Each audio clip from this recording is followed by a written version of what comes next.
Johnny, but the guy uses credit card. Frankie and Tommy here. Previous episode highlights start with gold bars, CIA expenses, and shit your accountant hears before quitting. He's filing expenses for these things. So he was buying gold bars over time and buying like a bunch of other stuff along the way. And he didn't steal it. No, he'd been buying them. And then he bought $40 million worth of gold bars. Panic when a coffee charge says pending. This dude was apparently buying Fort Knox with a work card. So apparently so. And 35 Rolexes along the way. 35 Rolexes means you're not late anymore. Time itself just starts asking what the fuck is happening. So David Rush, former senior CIA officer, after they don't make that kind of dough. Well, that's part of the allegation. Where to get the money from, right? So I thought he was just fucking boosting the bars.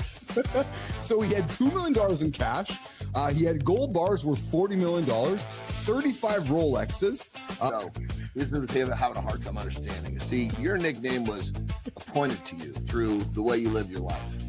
Yeah. He's got this nickname. He calls himself the Handsome Chief, and he's the only one that seems to use that nickname. So he's trying to understand how we can get other people to adapt the nickname that nobody identifies him with. So just call me Handsome. I'll call you Handsome. But yeah. It was interesting how a lot of somehow he didn't get the memo that a good nickname somebody else has to give you. Giving yourself a nickname is like awarding yourself Employee of the Month in a one-person kitchen. Jamie doesn't know what to say to that one. So Jamie, but he tries really hard. So we just try to let him play with that. Yeah, I try really hard, Jamie. I try really hard. Heath is campaigning for Handsome like it is a mayoral race with 4 yard signs and 0 voters. And then a year later, we were actually going up to a closing day at Brighton Ski Resort, and we're sitting actually on a snowboard bench. And out of the blue, I just go, "Hey, Reggie, have you ever thought about kissing me?" That is a terrifying sentence to launch. Most people can't even ask where the extra napkins are. And then he leans over and gives me a kiss. And very quickly, our relationship took off. And we've known each other for 9 years now, and we've been married for 4. Dude, that must have been an amazing moment, right? Yes, I just got goosebumps again. Very cool. Yeah. Yeah. What did I'm sure you guys talked about it. When you said this to Reggie? Yeah. What went through Reggie's mind? Was he like, fucking finally? Or what went through his mind? Don turned a love story into the exact group chat question nobody's brave enough to type sober. He says nothing went through. That is the dream. Brain clocked out, heart grabbed the wheel, and nobody opened a damn notes app. He says that his instinct, his gut reaction was just to lean over and kiss me. And if he had thought it through and rationalized it, he definitely would not have done that because he would have been too intimidated and too scared. Of course, the brain would have. When you ask for more, when you strive for greatness, you know what you're asking for? You're asking for humongous fucking challenges. Greatness is funny like that. You order the trophy, and life ships a couch upstairs with no elevator. You're asking for adversity, and you have to overcome that adversity so you get better. And when you get better, you get to meet the new version of yourself on the other side of that. And guess what?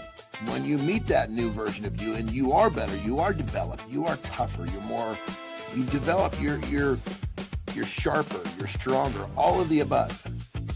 That's how life gets easier. Life gets easier when you stop treating every inconvenience like your Wi-Fi died during a bank login. All right, we got a resident doctor, John Petrocelli. Yes.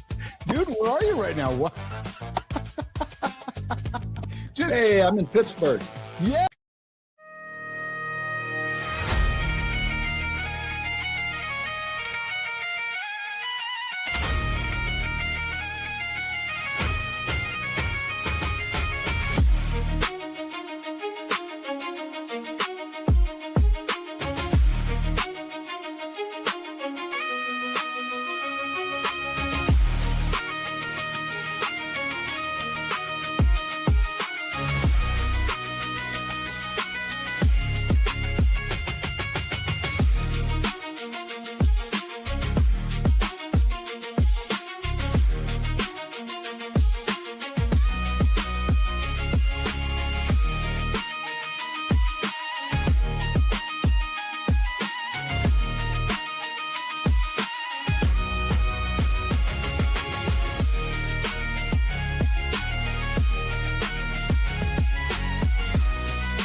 Standard Time.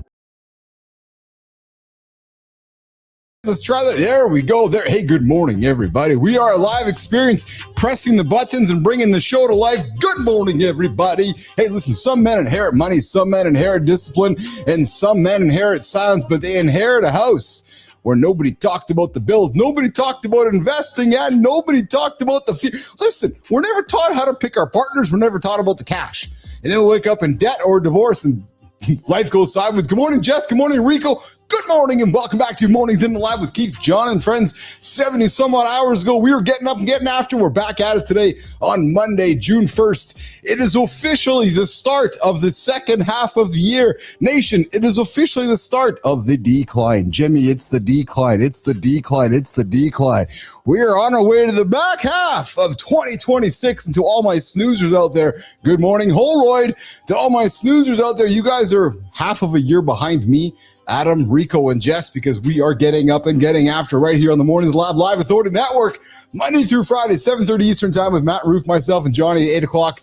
And then we got a bunch of shows that we're plugging in the gaps along the way and so forth. So good morning, everybody. Just a reminder, this is an R-rated experience. It often becomes X-rated because we got people like names with Kai and Jimmy and Melissa on the show. So if your name is Kai, Jimmy, or Melissa, we might offend you. Yes, we might. Just do that. Welcome to the big show that we call Mornings in the Lab with Keith, John, and friends. Hey, another quick reminder. Yes, parents, leave kids, stick around. And hey, come check into the show if you haven't checked in. We haven't asked you to check in for a while. You go check in at mornings.live. Come say hello. We also have a, I got the green circle icon. Oh, I see that. So what the hell does that mean, actually? Hey, so Kai, Jimmy, we got to check out the OG. Why does Holroyd now have the green icon? Because I know because Holroyd is like the dude. He's like the official OG of the channel here. So we got to, okay, Holroyd, official task, top of the list for Kai today. Check out why Adam only has the green circle. Interesting. We don't know what that means. True story. Hey, we got a poll today. Yes, we do. We got a poll and Kai is holding it up. What was your primary financial lesson modeled in your childhood income?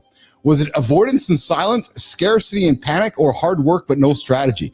You know, I got to be honest with you guys. My strategy has always been work like a mother. So I always feel like I can outwork the bills. Right or wrong, my belief is I can always outwork. Oh, it's been a year? Yeah. So I wonder what that means. Except... Dude, I love you, man. I love the support. Holroyd, your support has been awesome. Holroyd, your support is nothing short of awesome, to say the least, man. I'm going to look forward to the day where I'm going to be able to shake your hand. And I mean that really sincerely. Looking at you, brother. Going to shake your hand and say thank you. You, Rico, Jess, you guys have been such a great support of this big experiment we are calling Mornings in the Lab. Hey, the daily question, what's the one hard financial truth? Well, I was saying, so me, I've always been the one who's believed that I always can make more money. Now, rightly or wrongly, that's always been my attitude, which is, all right, I got a bill coming. I guess I got to go work harder to go make it up. Speaking of bills, speaking of time of the year, oh, man, I had an anxious yesterday. So what did I do? I sent a message to Anderson because it happened a month ago. I was like, oh, yeah, right. He said, name it, mention it, find it. So I did. And I went for a walk and I battled it out of my head. And then I texted Anderson, hey, Anderson, guess what? It's been a year. I said, I'm sorry, it's been a month, and I can see the anxiety creeping into my brain here.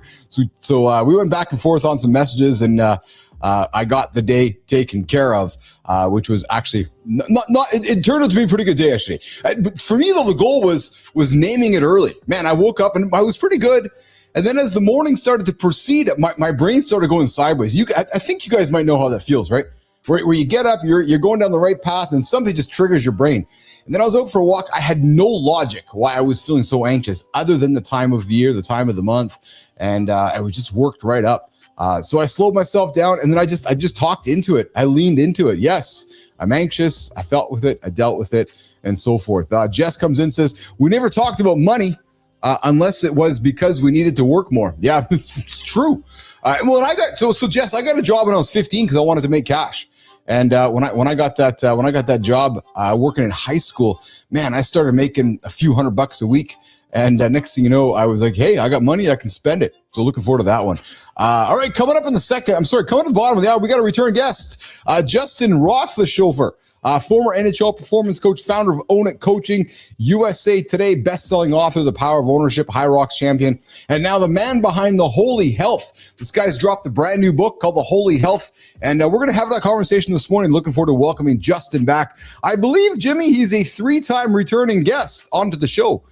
So we're looking very much forward to bringing Justin Rothlish Chauffeur into the show. I've always struggled with saying his you got me, Chief. Oh, hey, awesome. Oh, yes, because my friends from the Philippines are stuck checking out that alien that landed. Did you guys see that? Did you guys see what happened in the Philippines? Melissa, did you see that? So big volcano last week exploded in the Philippines. Like just a bunch of lava coming out of the volcano. But as the volcano was erupting, a meteorite came out of the sky behind the volcano.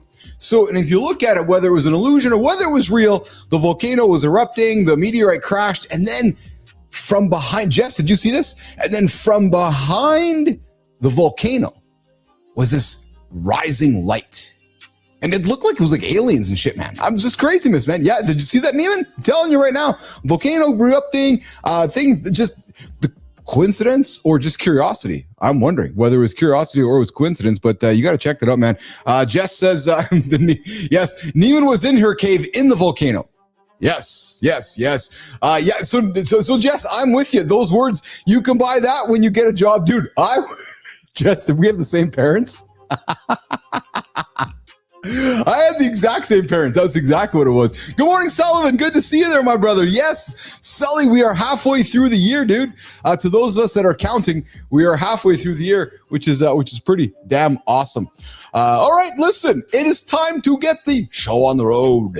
Oh, the show on the road. And so, okay, when I come back into the morning loop, we rarely talk Euphoria. Actually, we never do. The Sydney Sweeney show. But last night, it dropped, the finale. And there's a reason for it, because the main character died of a fentanyl overdose. And to those of us that are parents, that's my biggest fear. You know, all of a sudden, just an accident. So let's get into it. The morning loop, it starts right now. Good morning, nation. We've got a paperwork emergency. Chief discovered legal name changes last Friday with our guest. Chief said handsome chief once. Now he thinks the government owes him a crown. John tried explaining nicknames are earned. Chief heard paperwork opportunity and stopped listening. Imagine the bank teller. Sir, we need your signature, not your confidence level. The real danger isn't the name. It's Chief making everyone say it with eye contact. Don't worry, Chief. We're here in full support at any cost. Coffee up, nation. Let's start the morning loop.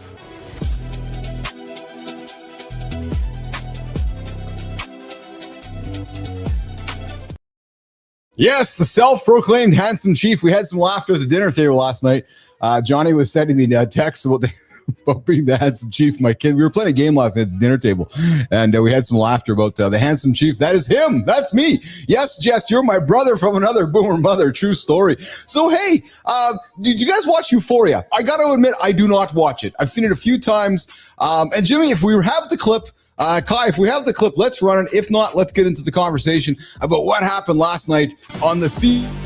Rue dies from a fake Percocet. That's not TV drama. That's fentanyl in your kid's pocket. Dads, are we ready? Most dads' plan is, my kid would never. Cool. The dealer's plan is, one pill pays. Which plan wins? Tonight, skip the lecture.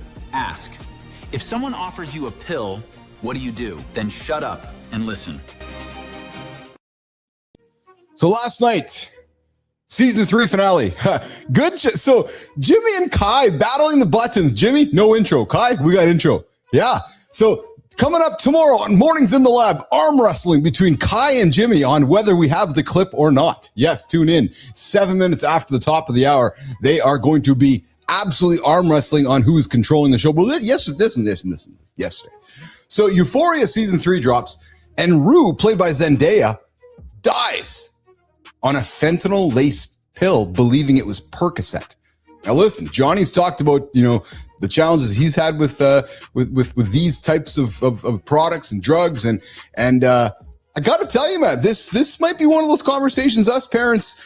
So hey, listen, Holroyd, Sullivan, Jess, Rico, we all grew up with like alcohol being like the thing, right? Oh, drinking, and then it was like, oh, the cocaine and the marijuana. But now we're in a society where, you know, fentanyl, like the dust of it, making people drop like flies, right? And you know, next thing you know, we have a kid that's in a situation where you know, they're given a pill, there's some fun happening, and they're dead, right? So I don't know, did the finale go too far, or did the finale put on the table what maybe not much of what society? Let me back it up. So to all my Gen Xers out there, we all grew up in a macrocultural statement where, you know, one topic dominated the headlines for a long time, and we don't largely live in that world anymore, where, you know, a big topic can be trending over there, a big topic can be trending over there, and there's big topics trending all over the place except over here. So we got a note from Anderson, wiping my ass, be right there. It's funny because I thought he washed his ass, but anyways, Anderson's coming up. My point is that did they go too far, or did they set the macro-cultural conversation that maybe we as parents need to be having more with our kids, which is, yes, Kai, John is your shit uncle. Yeah. So Nation, I've never talked more about defecation in my entire life. And I'm thinking Jimmy as well. And I'm thinking Melissa. I really am. I'm thinking when Melissa and Keith got together a couple years ago, she was not thinking that we would be speaking about defecation as much as we do. And then Anderson comes into our world, and then Kai shows up, and we actually talk about defecating about 30% of the time. So it's funny because we have this canonical record of our show that captures everything, right? And I swear that it's trending about defecation. So, you know, Google, hey, Neiman, Google's all about EAT, experience, expertise, authority, and trust. Well, hey, they are going to think we are the absolute incredible a source of defecation truth. Yeah, true story. Hey, good morning, Cheryl Whitaker. It starts with joy. Oh, I'll tell you what it starts with today. Origins. What's your origins, Nation? What is your origin? What is your origin? Jess, what's your origin? Holward, what's your origin? Rico, what's your origin? Dropping on LinkedIn today, throughout the day today, the Origins campaign. Adam, Paul, Josh, Whitaker, Billis, Petrocelli, a bunch of folks. I would invite you to check us all out on LinkedIn. And if you want to join the Origins campaign, come knock on my door. It is an official campaign we have launched today as part of the Mornings in the Lab Network, a place where you tie your origin to your authority. And if you think about it, where you're from probably has a lot to do with who you are. Where you are, it probably has a lot to do with who you are. So dig into that one and go check it out. Big storytelling, a brand new story arc dropping on LinkedIn. We are calling Origins. Yes. Hey, dude, I'm not just the fucking handsome chief. I've told you all along, and I've actually even arm wrestled Whitaker because she's like, no, you're kind of smart. And I'm like, no, I'm not. I'm just a handsome chief. She's like, no, you got some Billis genius in there. I'm like, no, Whitaker, I'm just the handsome chief. Like, that is it. Just the fucking handsome chief. So every time we drop an idea, I just blame it on Jimmy. Yeah. True story. All right, what's Jess? Good morning, the other Whitaker, the other half of the Whitaker, the token boomer himself, Dwayne Whitaker, joining us live on Mornings in the Lab with Keith, John, and friends. And we got Jess, German Irish, has sport green eyes and auburn hair. Jess, I have no idea what the hell you're talking. Oh, I see. You're talking about the 23. Oh yeah, that was that one. It's scary. I told my kid 23 now, stick to organics, pot, mushrooms. Yes, me too. You know what's funny, Jess? So I was at the cannabis shop on Friday, buying myself some cannabis, and I'm standing in the store there, all of a sudden, hey, Mr. Billis. I'm like, what? This fucking kid that I played, the kid that I coached hockey, this little kid who's now I guess 19. He's in the shop there, we're having a big conversation. It was one of those moments, Jess, where I was like, oh, right, you're now an adult, and I'm now officially old. It was very much one of those adult, old. Yeah. Hey, coming up, Justin Roethlisberger, and Johnny is still wiping. Yep, true story. Justin's joining us. Holy health. Justin talks about how health and faith can be brought together. And I believe, if I recall correctly, and even last time he was here, he was talking about the book that he wrote. And he leans a lot into scripture. And don't be thinking, fooey, God stuff. No. Positive energy, positive ideas leaned into ways you can take care of yourself in a very positive manner. All right, let's get into some of the big topics today before Anderson gets his ass into the show this morning. Jimmy, why don't you surprise me? Kai, let's get the show on the road. What are we talking about right now? Sterling and Preston, what do you guys want to talk about right now? Put it up. Let's get after it. Pigeons might feel north with iron-rich macrophages in their livers, like a built-in compass. Remove them, birds get lost on cloudy days. So it's not their eyes, beak, or brain doing all the work. It's liver immune cells parked near nerves, basically texting directions to the brain. Big question. If birds do this, do humans have a hidden compass too? How the liver signal gets about navigation?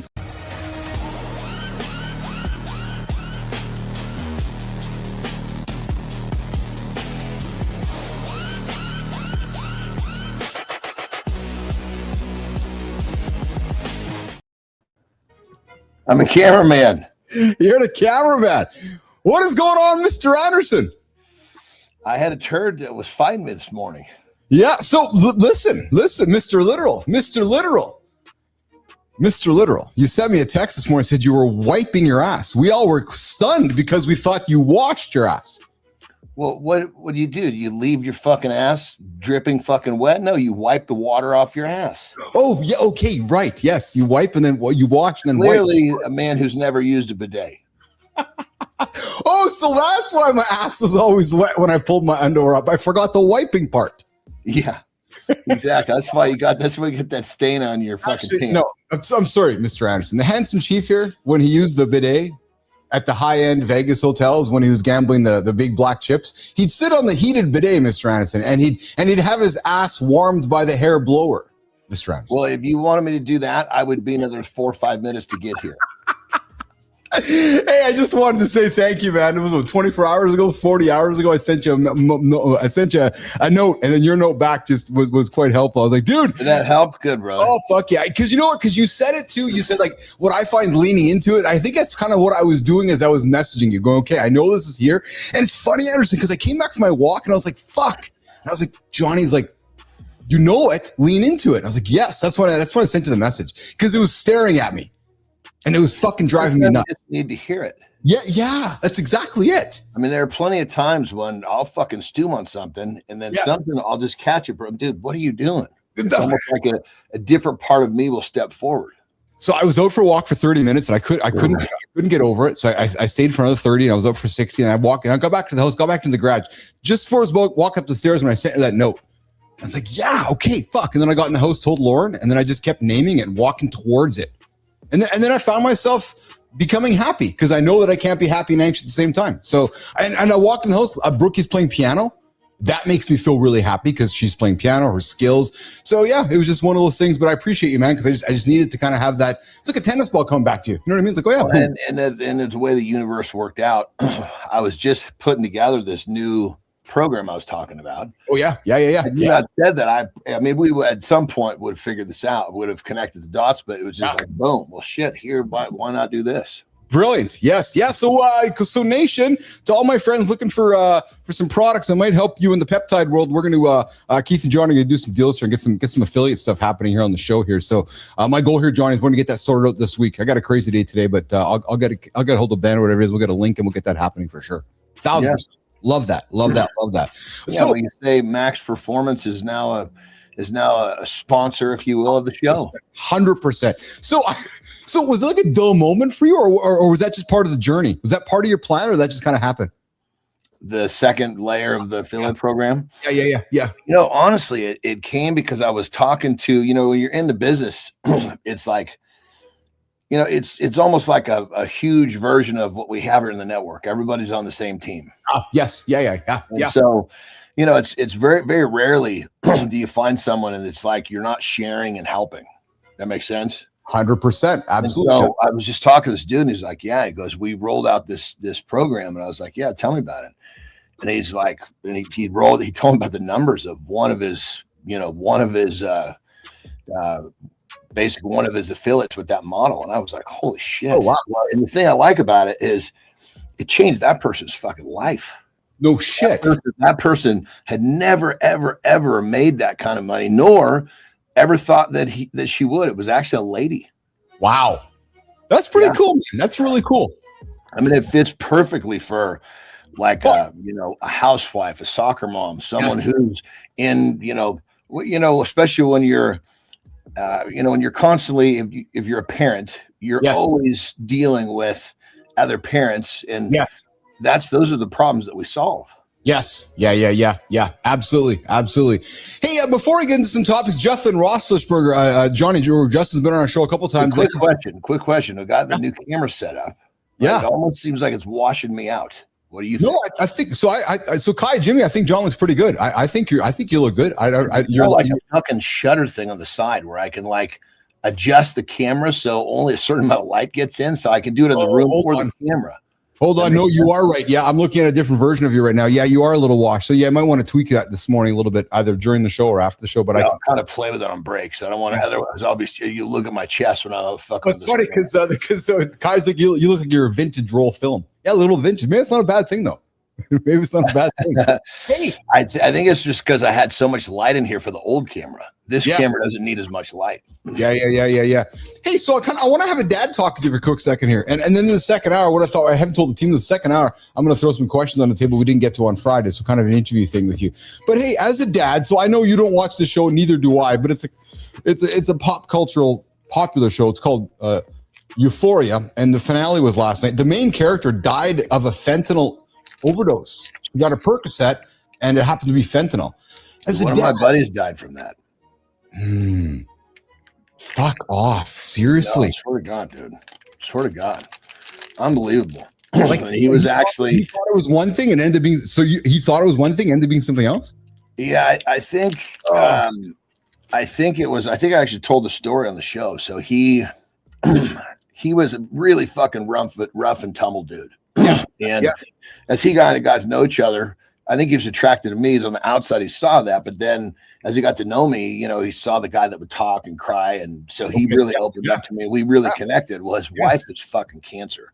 He by his own admission, he was a fucking dog. This beautiful wife, great kids, and he fucking cheated like a motherfucker. I was always like, dude, what are you doing? Yeah. Okay. Yeah. You talk about him. Yes. Look at these fucking chicks you're banging. God damn, they're not like fucking your wife. What are you doing anyway? So his wife gets cancer, right? And at that point, all of a sudden, it's like he realized, what the fuck have I been doing? You know what I mean? And so she ends up dying of cancer. Good Lord. They have 2 boys, and she was on pretty heavy pain medicine during that time. And so, like many husbands and wives, they start medicating because they're medicating for mental pain more than physical pain. Yeah, 100%. And when the whole thing was over, he was pretty fucking hooked. And he came to me again because he knew I went through it a bunch, and I helped him get through it. Yeah. But he, you know, it's once an addict, always an addict. And he thought he had it managed. He literally would come home. His deal, he'd come home, take a Percocet, lay in his recliner. He was a big gearhead. He liked to work on shit, watch his hot rod show and fall asleep. And one day he got some fucking, you know, some shit on the fucking street, took that goddamn Percocet, and it was laced and just fucking never woke up, dude. Johnny, so you and I growing up in our generation growing up, the worst thing we were is like, it might be laced with acid. You know what I mean? Like maybe that was kind of goes like that was the thing, right? So now you fucking take a pill and it's got a little dust in it. That fentanyl knocks you, kills you. Man, that's horrible. Dude, after this, I shouldn't say this. When it first came around, there was warnings from the high school about kids that had there was one high school over. These 2 fucking brothers, they were studs. I mean, they were just owned the football field. Every sport they played, they killed it. These fucking kids were great kids. Yeah. One day, the 2 of them, they hung out like friends. It's like a fucking Saturday night. Rather than go out and getting fucked up, they decided to stay home and play Madden or some fucking football game. Yeah. Oh, took I know. Some fucking pills. That was it. Oh. So I looked into it. I was like, what the fuck? This stuff is just killing people. So yes, I saw this fucking video of a guy. He was in Mexico. Guy was out in the middle of this fucking desolate field. One tree he was using shade from. I think I saw the same one. Keep talking. Dude, he's fucking got his face totally wrapped. And he's constantly throwing fucking dirt in the air because he's watching the wind. He has to stay upwind from this shit. Yeah. Or it'll kill him. I saw the fumes. Thing. Yes. The fucking fumes. And then it cooks down into like a tar.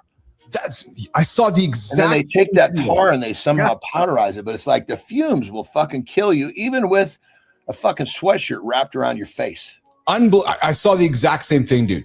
Yeah, I saw the exact same thing. That's why, you know, not to make light of, you know, we were growing up, our generation laced with acid. That's why that's why last night's episode. You go on a bad trip. Nobody's dying. Yeah. Yes. I know. Horrible, man. Trips, now that you understand trips. Well, yeah. It's fairly fucking harmless. It was just the unknown that freaked everybody out. Yeah, exactly it. Exactly. Hey, coming up, Justin Roethlisberger. He's coming back to the show. Third time in, actually, I believe it is. He's dropped a brand new book, Holy Health, and we're going to have a conversation with Justin joining us in a few moments. Hey, Jimmy or Kyle, let's put this epic spot of. So this dude does not get out very much, but so just down the road from you, Johnny, Mr. Lesnar, and I like to do my shit with these guys. He shows up in Saskatchewan, small town. So for the He's got a farm up there, dude. That's exactly it. It's exactly it. And we both know he's not a big public appearance guy. It's just not his shtick. But just a little town like where he lives, John, we're talking a town of like less than 1,000 people. He shows with the Home Hardware. Well, dude, that makes sense to him. He grew up in a small town. Exactly correct. So when I saw this, like, that's pretty cool, man, because that just talks to his character. He's comfortable there, right? He's, a few hundred people. It's probably all of his neighbors, right? It's probably all his neighbors in the community. He's like, oh, there's the farmer, because the guy farms for a living, right? Well, so, and here's the thing, in the small towns, like that's why Tara and I have to go into those little small towns or yeah, because it's a different code. Yeah, 100%. The 100%. code hasn't been destroyed yet. No. Like saying hello to people just because you pass them on the street. Yes. Just being kind because. Yes. And that's the environment where he's comfortable. He'll self-admit that doesn't like people. Yeah.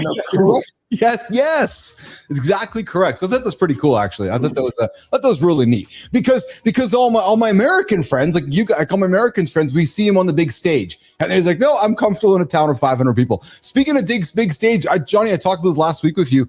More pictures and just facts emerging. UFC coming up in 2 weeks at the White House. Johnny, check out these images, man. So here's. UFC's building an octagon on the White House South Lawn. Freedom 250, America's 250th birthday meets Fight Night. This isn't a headline, it's a mood. And it's not July 4. Current reporting says June 14. Maine, Tapuria, Gaethje. Co-main, Pereira, Gane. Backyard politics, front yard violence. Only 4,500 seats on the lawn, but 85,000 watching at the Ellipse. Plus Sarukian's mad backup role, he wants a title shot. So a few things for you. So while you're doing that, yeah, it's good. So 4,500 spectators on site, and you actually, because they're inviting a bunch of military guys, you have to pass a height and weight test apparently, and then they're going to let people watch. What? What's that got to do with military? It's like fucking Kaiser.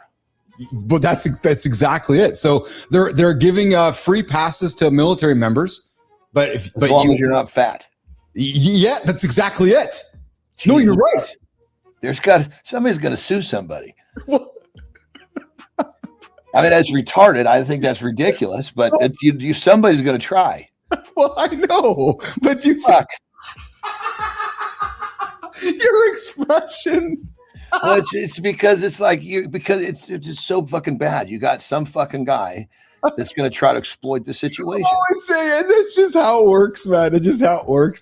So 4,500 people, if you're the right height or weight, can watch in person, or up to 100,000 people can watch in the I guess on the lawn there. They're going to open it up with the big screens there. So I'll tell you, man, it's going to be quite interesting how that's all going to come together. We talked about it last week, and I would say, John, the business side of it is the whole reason Conor McGregor was kept off this card.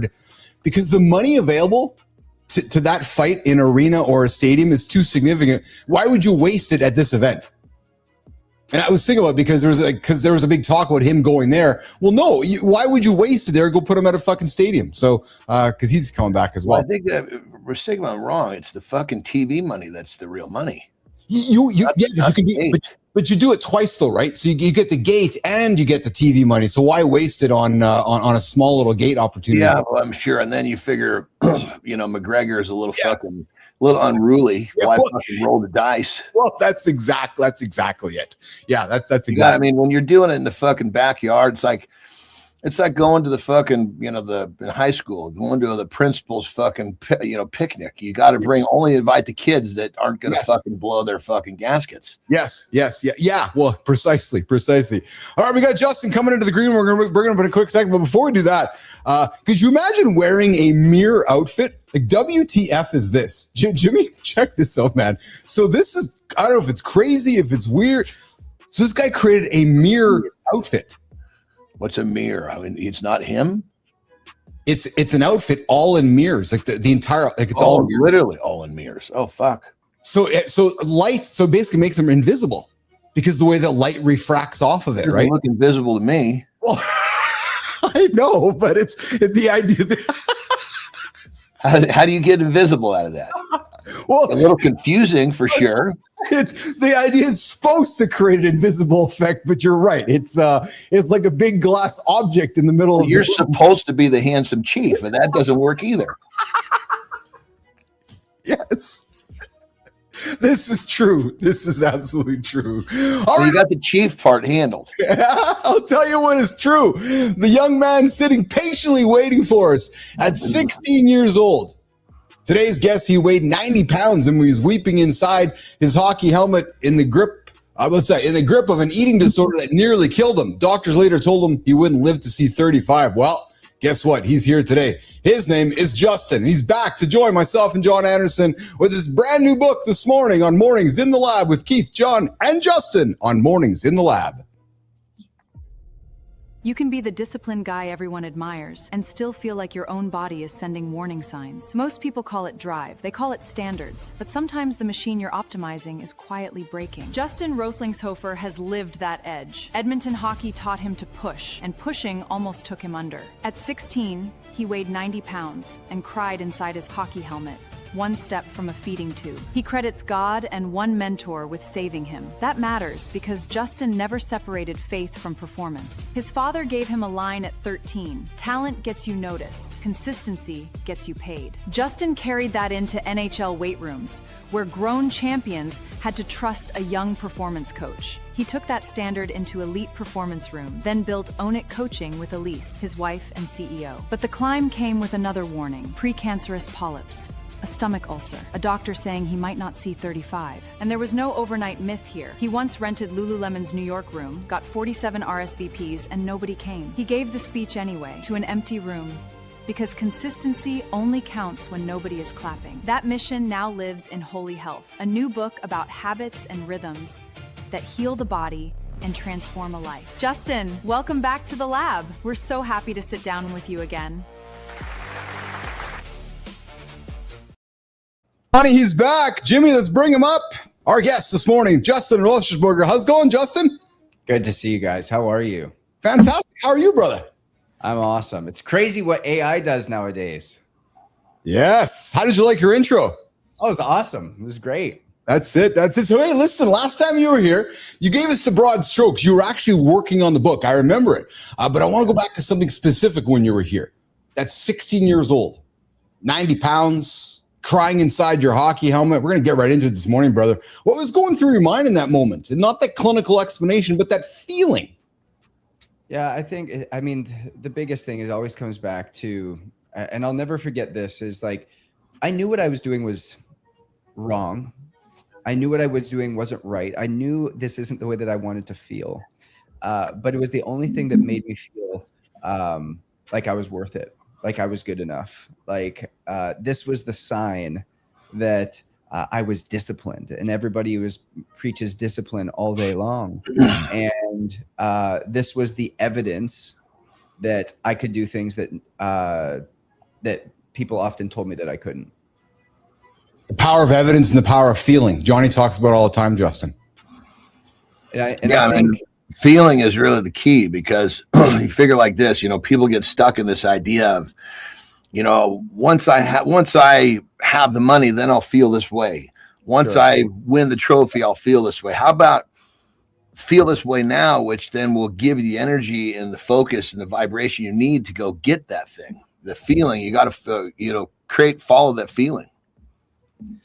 I talk about this definition of confidence, and I think everybody's looking for confidence and they're trying to create it in certain ways, but confidence is creating the undeniable evidence that you are who you say you are.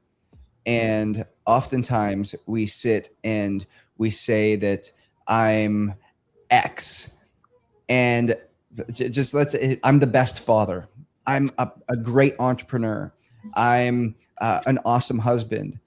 And we try to build this evidence so deeply that it becomes this thing that engulfs us, but we're just literally trying to prove that we're good enough. And in the book Holy Health, I talk about these 5 hearts. and that really ultimately end up stealing our life. It imprisons our heart because we're disconnected spiritually. And the 5 hearts are a performance heart, where we feel like we have to perform, and we're only as good as our next win. It's the perfectionist heart. It's that we have to do things perfectly every time, or we're not good enough. The pessimistic heart, it's the person that has no hope. It's the one that has been let down over and over and over again. It's the pleaser heart, the person who always has to say yes, the person who is the yes man, is the yes woman, is the one who gives themselves away constantly. And then it's the protector heart, the one that comes up and sees the worst in everybody and has to make sure that they're protecting everything, the business, the family, the marriage, the friendship. And it's what drives a lot of wedges into those things. And so these are the things that we have to come back to. And it always starts with your identity and the heart posture in which you're showing up with, in order to find true health and healing in the habits and behaviors and life rhythms that you establish, because you cannot put new habits into old identities. Johnny. No, it's you kind of just, I love it. You took what I was saying and kind of ran a little bit. So you may not have achieved X, but if you create the habits and the daily activities to be on the path to get there, now this is that feeling. You've created a feeling because you've created confidence. You've created, obviously, my identity as I do the things I need to do to get there. Now you have the feeling and the whole thing. You don't have to wait to feel amazing, on the way to becoming that great father or becoming that millionaire or whatever it is that you're after. I love it. Justin, you strike me. So this is your 3rd time hanging out with us, and I got to be honest, brother. Where was it that journey at 16 through 35 where you started creating that evidence for yourself? You have a sense of maturity about you, where, and I mean this is a compliment, where there's where you have found this evidence to create this confidence for yourself, to create this story and empower others. How? Where? Like, you're an old soul, dude. Where did that come from? I love that, and just you even saying that is a more prophetic statement than you can imagine. Thank you. I've always had it. I've always had this old soul component. I still remember it at 10. And it's different coming from your mom, but I just remember at 10 years old, like, I never fit in. I wouldn't engage in the same debauchery and goofiness that like a lot of kids my age would. And I love to hang out with the 30-year-old parents that we had around those times, and just listen to their conversations and ask questions. And I was made fun of it for a lot. I was left out a lot of the time. And my mom always said, Justin, you're an old soul. You're an old soul. And I still feel it today. And I don't think I grew into it. That actually created a lot of insecurity for me. And it created, if I come back to the example I gave, it created this heart posture of performing and pleasing. Is that I always had to say yes to people because I never knew when the next yes was coming. And so I would, as I said yes and stepped into rooms, I would then try to perform. I had to embellish what I accomplished, what I did. I had to be impressive.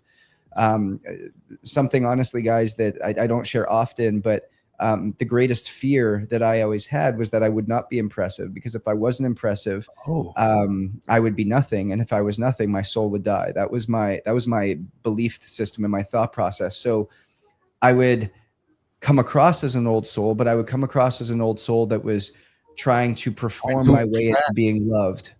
And when and you say, when did everything really change? It was really, like I said, at 33, 32 years old. Yeah, 32, 33, about 6 years ago, where like I literally just laid everything at the altar and just said, hey, I'm giving this all to Jesus, and I'm going to be just used in the way in which he wants to use me. And that healed my heart. It healed that perfecter. It healed that performance heart. It healed that pleaser heart. and allowed me just to accept who I was, knowing that who I am is exactly who I'm called to be. And as I've been able to walk into that, it's only taken that old soul and connected with people in a way that is deeper. And I still remember I was sitting in the sauna and I would play this thing over and over and over in my head. It's like, how do I not be impressive? How do I give that up? And I just heard so loudly the Lord say, if you can be nothing, I can make it something, and that will be impressive. And that was that redemption of that belief that had been overtaken for so long, that really kind of went into the writing of Holy Health. And how do we actually create these habits and rhythms in our life that are shaped not around a dysfunctional heart pattern or a dysfunctional heart intention, but rather come back to a freeing heart posture that is built on the identity of who God says you are, not of who the world tells you you have to be. Yeah. Well, check this out. Everything that you say is amazing, brother. Very deep, very profound. But another thing that too, Keith, is communication, the way that he speaks, the delivery. Yes. He doesn't have to speak. Silence is not a problem. And that's something that a lot of people never get a hold of, no matter how old they are. Yes. Yeah. Justin, not to sit here and just blow smoke up your end, but I'm appreciative because as I've gotten to know you've been with me 3 times now, and I've been watching your journey from afar. And as you've explained yourself to me, I'm actually not surprised by that, because you come across in the way that you present yourself, very confident, very and Johnny said, like, the energy, the way you do deliver your message. We're hanging out with Justin Rothershore for Holy Health, Why Your Pastor Needs a Performance Coach, Not a Pill. Hey, let's get into the book, man, because you were here last time finishing it. And actually, I'm going to call you out, because when you were here last time in a positive way. How long ago was it? I was 6 months ago, I think, with him, Justin. I think probably. I was going to say, so you really put that thing to bed, didn't you, brother? Yeah. And I remember when he was talking about it, I think, Justin, in some ways you were dancing around faith. And I asked you the question, I said, dude, if faith is a part of you, why don't you make it a part? And I think you said something along the lines of, sometimes people don't want to hear about it. And you talked about, like, Holy Health. There's not a book like it in the market, where you're merging faith, science, discipline into a platform. And you talked about how the Bible is like the greatest positive book, that when you kind of start leaning things into, science and faith and even the gym, there's a lot of magic in there. Pastors get free access to the academy. Brandon Lake says you gave him language, revelation, and revival. How do you make this case to a secular high performer that's like, I don't want to pick up Roethlisberger's book because he's going to make me become some Bible thumper? It's man, I love that you're bringing this up, because I still remember I was 16 years old. And my mom was the same bold, confident woman when it came to her faith. And I still remember sitting in the car going, "Would you stop with the Bible thumping?" And I still vividly remember that. Yeah. And that was something that I never wanted to be, but I hadn't ever. Real quick, brother, give us an example of what you would call what your mom was recognizing as thumping.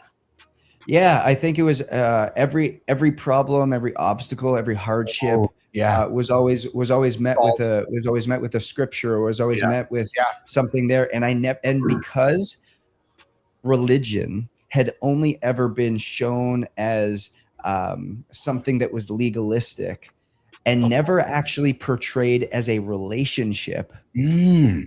I didn't know what this was. It was like, okay, yeah, I get it, but it was never personal to me. And when I actually started to make my relationship with Jesus, the thing that actually came out, and there was like a freedom there. There's a man God on the other side of this. There's the Holy Spirit that lives inside of me. You go back to the feeling. There's things that happen that you can't explain, that when all of a sudden you start leaning into this relationship, chains inside break.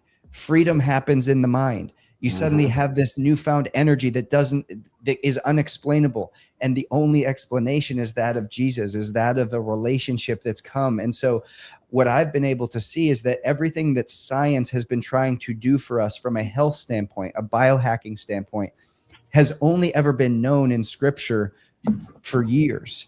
And so when I see that they're not actually competing entities, but rather they're in full alignment, that was where the freedom and the I think conceptualization of holy health came from, was that I read the Bible and all I can read is a manual on how to live your life, a manual of how to have life abundantly. It says in John 10:10 that the enemy comes to steal, kill, and destroy, while Jesus came to give us life and life abundantly. And so we want the abundant life, but yet we want to live the ways of the world. We want to have the habits and the behaviors the way that's there. And Romans 12 says, do not conform to the patterns of this world, but rather be transformed by the renewing of your mind. And so we have to understand that the heart and mind connection are one. And until we lean into that relationship, we're constantly going to be tempted by the ways of the world, the things that the world says is good,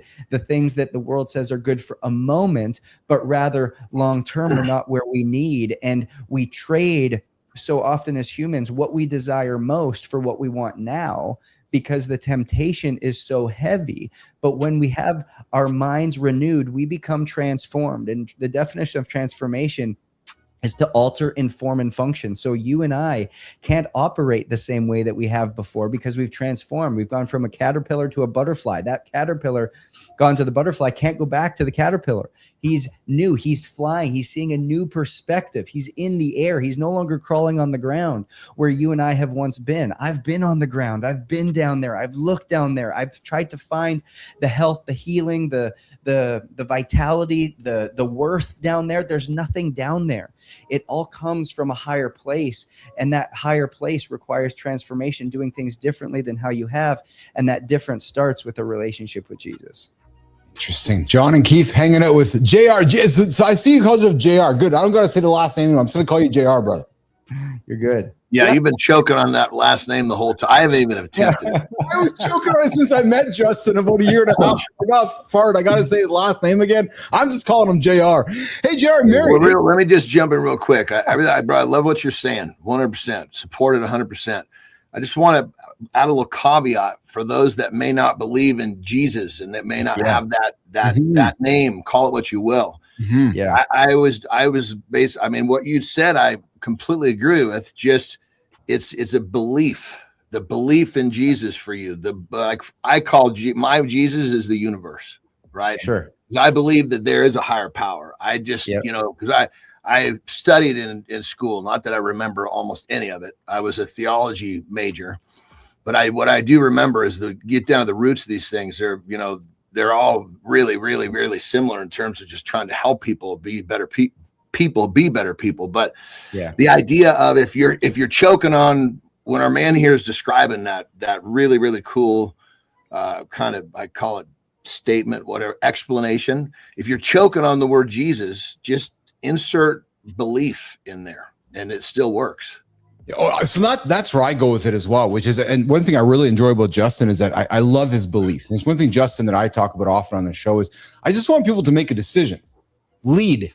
And by you making a decision with your beliefs, you lead because of that. There's no ambiguity. You have principles and now you lead. There's no wishy-washy. It's like, right. I mean, the decision is part of it, but when you believe, right now, it's just from a biochemical standpoint. When you don't believe, you're questioning yourself. Your brain is kicking out stress hormones. Bingo. When you believe, it's giving you all of the fucking the chemistry you need to fucking sail away and do what you're doing. And then it's so funny. It's so funny that you guys say this because it's again, we say things, but because we don't engage in it, we don't even know how true it actually is. It says in scripture that what makes God the happiest is not being lukewarm. That is actually worse than being all out. It's like, hey, I don't believe in this. I've made a choice. This is not something that I'm about. He doesn't like the lukewarm believer. It doesn't like, it's like, I say I follow Christ and I say I follow Jesus. And I say I believe in it, but I live a different way. That's the lukewarm. He wants you all in or all out. And that's where I think that, as you just said, making the choice, making the decision is there, while at the same time, anybody that is listening to this, I would bear to make a bet that all of us are searching for similar things. Number one, is a sense of meaning. Yep. Number two is a sense of freedom. And number three is a sense of purpose.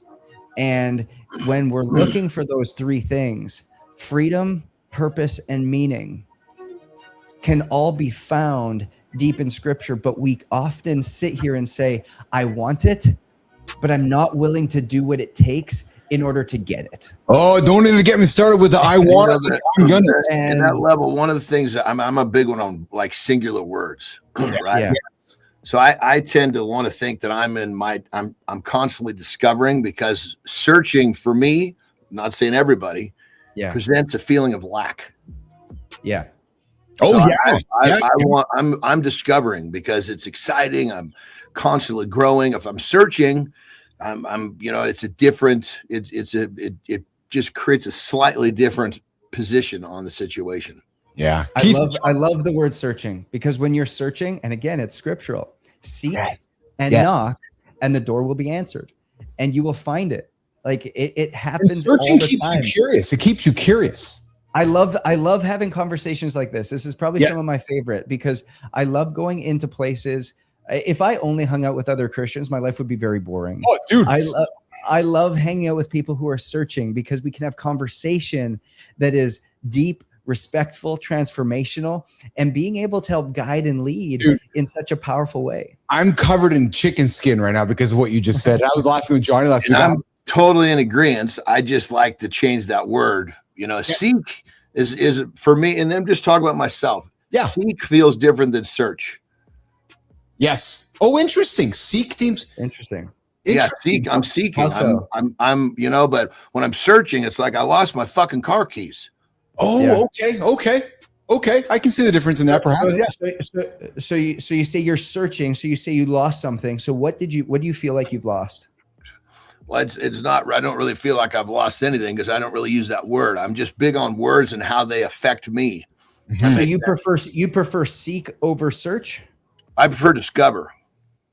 Got it. Got it. But if I'm going to lean towards your loving of searching, I'll take seek as a step between us. That's great. If you're trying to discover something, what are you doing in the discovery process? I mean, every day I'm up and I'm doing different things mentally, physically.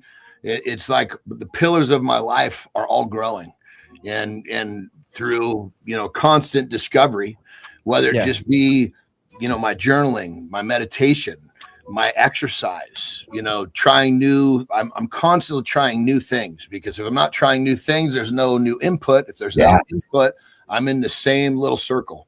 I want my circle to be 100%. Constantly doing this. 100%. That's great. I love it. Just from a sense of understanding, because I love what you're saying, and I'm a big language guy, as ironic as it gets, because I was a dyslexic kid. Crazy. That was my biggest fucking blessing right there. and so I hated language, but today I love it. It's one of the most. It's something I love the most. If you guys have a phone around you, I'd love. Can we look up the word discover? Yeah, we'll do it right. We'll do it right now. Yeah. Because I'd love to see what the dictionary definition of discover is. Like, what is that? Because I may be using it more of a slang sense for sure.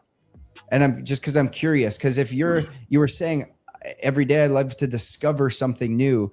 Well, what's the act of discovering? What is that? What is that word? What does it say discovery looks like? Because I have a treasure map and I want to discover something, I'm constantly looking. If I'm looking, that caused me to see like I'm seeking something. I think it's in my mind. It's like, it's the difference between, I get to do this or I have to do this. These little tiny things in my mind make a huge difference. Discover means to see, to find, or to become aware of something for the first time. It can refer to learning something previously unknown, detecting the presence of a physical item, or realizing a fact. And I got to tell you, brother, I did not know that definition. It was just, it was all about creating a feeling in me that I could continue to feel like I could chase and follow and be, just because it gives me this. You know, Yeah. This is like when I get this feeling, that feeling of abundance, that feeling of growth. I want that again tomorrow. Keith and John, So, hanging out with JR. words, habits, thoughts, whatever I got to do to keep this moving. That's what I'm all about. And you know what, John, Justin? I love that. I love that. And I love that because even, bro, like, I just want to be in the same room with you for a little while, because even as you do this, what are you doing? Literally, your hands are going up. Yeah, opening. It's like that's what you're wanting to receive. Oh, what the brother, Holy my Spirit has antennas, available to you. my antennas. As soon as I get up and I get aware, my antennas go fucking sky high, because I get up at 3:30 in the morning, sometimes 3, because that's that time where I feel like I'm more available for, like in my meditation, brother. Sometimes I make the joke, but it's the fucking truth. I don't even know what questions to fucking ask, but the answers are showing up. Yep. Hey, JR, I got an invitation for you, brother. Use the word that I had used in the past and over my time with Anderson, and you're a man of words. He actually worked it out of my vocabulary. And you used the H word, the word hated. I hated something you said. And I would invite you to find a way to move that word out of your vocabulary as well and watch your world change. And I'm serious. Like, as simple as that little word, how you reframe it, how the energy that's wrapped around that word just leaves your body. It's an attraction. It is. Yeah, there's shit like that. Like the other day, a couple shows ago, maybe 2 weeks ago, he said, I'm sorry, but I'm going to use this word. And he did. He fucking used it 3 more times in the show. I'm like, all right, dude, your once is over. Cut the shit. It just kept coming back. It's true, JR. It's funny because we use it and then it starts, and other things start creeping into it. And I know, and it's because I love that you said you love language and words, and I have been.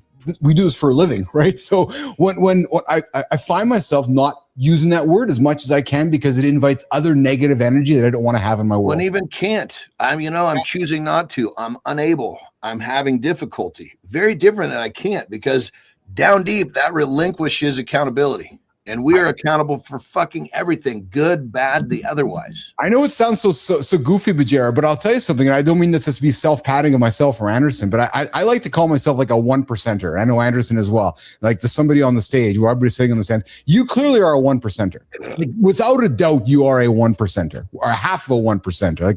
Like the one that is very different than anybody else. And I very much appreciate that about you. Oh, I appreciate you. It's even going back to there's a chapter, but probably 3/4 of the way through the book. And it's called Language Matters. Yes. And I go through a lot of these things that you're talking about. There's a commitment ladder where a lot of times we think we're committed, but we're actually just compromising. And we use language like I'll try, I'll do it when. Yes. Love it, bro. Fucking love it. I'll do it until I can't. And it's not until you say, I'll do whatever it takes. Like, I'm a whatever it takes person, that you're truly committed, that you're truly willing to do whatever it takes to make it happen. And I do what's required to get the job done. Totally. Justin, why is that always 3rd or 4th in the list though? Because usually, you've coached so many folks and successful folks. It's always, I gotta, I'm going to do it. But to your point, it's rarely the first time they say, I'll do whatever it takes. Why do you think that is, Justin? I think people are afraid to commit. Is that what it is? We've been programmed like this. We've been programmed this way, haven't we? Yeah, well, I mean, definitely we've seen it, but I think it comes back to a fear of commitment. You see a fear of commitment. When's the last time that you asked somebody to go to an event or to go to even a dinner party, and they're like, you know what? I don't want to commit yet, because once I commit, I've made a choice. Yes. And once I've made a choice, that says something about me. But ultimately, if I, and this again, it goes back to this whole book. Like, the book takes science and scripture, integrates them together to help us heal mentally, physically, spiritually, emotionally, so we can have a life where we have constant energy, constant focus, can live well for a long period of time. My goal is to help people die young at an old age. I want you to die young at an old age, meaning, hey, let's live to be 105 years old, or let's live to be 95 years old, but your life stopped at 95 years old. Like, it's not your life stopped at 60 and you just decayed for 30 years. It's like, how do we help you die young at an old age? And this is the blueprint in which we get to do it. But going back to your question of why do we do this and why do we operate this way and why do we live in this space and being lacking this this commitment, is because we're constantly wanting to be available for something better, because we are so chaotic in how we're living. We're always on the go. We're just looking to grab and take the best thing for us, but yet we don't slow down enough to actually figure out what that is. And once you slow down, you start listening, just as John said. It's like he has the meditations, but it's not the meditation. It's not the act. It's not what do I say. It's just the act of slowing down and meditating on what God is trying to say to you, that when you slow down, he leaves with the answers that he was trying to discover. And all of a sudden, as he has the answers he's trying to discover, he can now go and use that wisdom to figure out what happens next throughout the day. Because he's slowed down, he now has wisdom to be looking for something else throughout the day that is in sight unseen.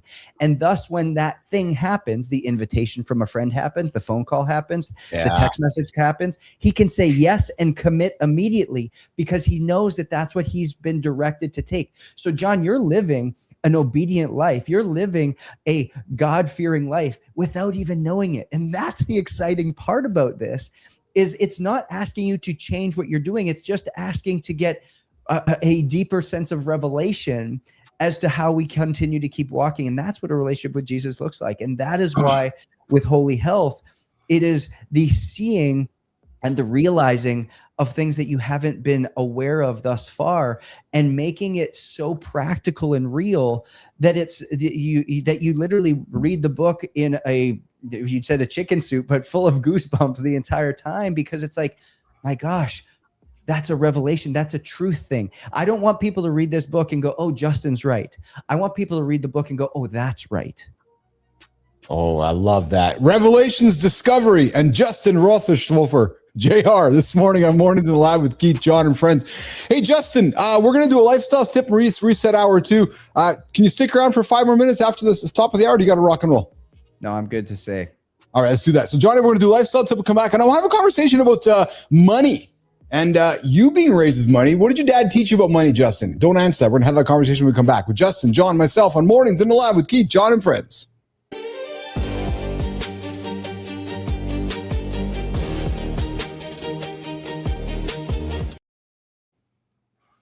Lifestyle tip. All right. I'd be silly if I didn't take a bite off of our conversation with this really amazing guest, JR. And he's talking some deep stuff, but I'm going to just kind of keep it on the more surface, but very applicable level for you guys. And I remember these lifestyle tips lately have been trying to get you guys to ask yourself questions so you can go into a little more self-discovery. So, the tip is, how do you talk to yourself? Because the things that you say to yourself, your brain believes. Your brain's like this supercomputer, and it can work for you or against you, but you have to understand it's constantly working. And if you don't understand it's constantly working, it's probably working against you. I'm going to make the simplest example that I can. A guy normally goes to the gym at 5 p.m. after work. One day, 4 o'clock comes and he's a little tired and he says, man, I'm kind of tired. Maybe I shouldn't go to the gym. Well, guess what? His brain, that supercomputer, goes and gathers up 5 supporting reasons why he shouldn't go to the gym. Well, guess what? Now he's been convinced he shouldn't go to the gym. Or maybe that guy says, I'm kind of tired, but I know if I go to the gym, I'm going to feel better. His brain goes and recruits 5 reasons of how good he's going to feel when he goes to the gym. So what does he do? He goes to the gym. So when you say to yourself, I can't, when you say to yourself, I'll do it later, when you say to yourself, all of these things that are not leading you to your purpose in life, your brain is being programmed and you're doing it to yourself. The question is, do you know that you're doing this? Most people don't. So, the tip, do a little self-discovery today. Think about what are the things that you tell yourself. you probably find that you're saying a lot of shit that's not taking you where you want to go. You're here because you want more, and I commend you for that. That being said, it's time to do a little self-analysis on what type of things you're actually saying to yourself. Rock and roll.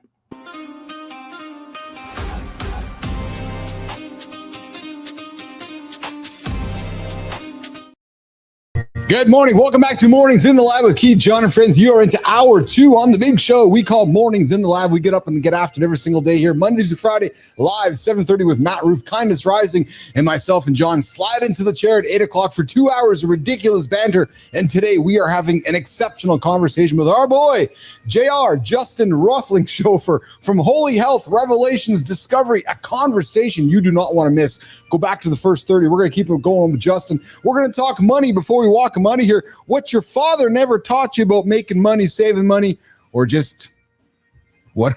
Who knows? Jimmy, let's run the clip. Let's get the... Your father didn't just skip the money talk. He installed silence. And you've been paying interest in anxiety, arguments, and overtime ever since. This isn't a math problem. It's a masculinity problem. Pride plus avoidance. You call it providing, but it's fear dressed like responsibility. You earn more, but feel poorer. Sleep gets worse. Marriage gets tense. Health slips. Because uncertainty becomes stress, and stress becomes your default. Wealth isn't income. Wealth is systems, ownership, and transparency. The strongest move a man makes? Letting the numbers be seen by himself and his partner. Today, one page. Net worth, debts, monthly burn. No excuses, no shame. Then one sentence to your spouse: I want us aligned. Let's look together. We'll break the cycle. The 3 frameworks Gen X learned the hard way, the scripts for the hard talk, And the habits that build real family wealth.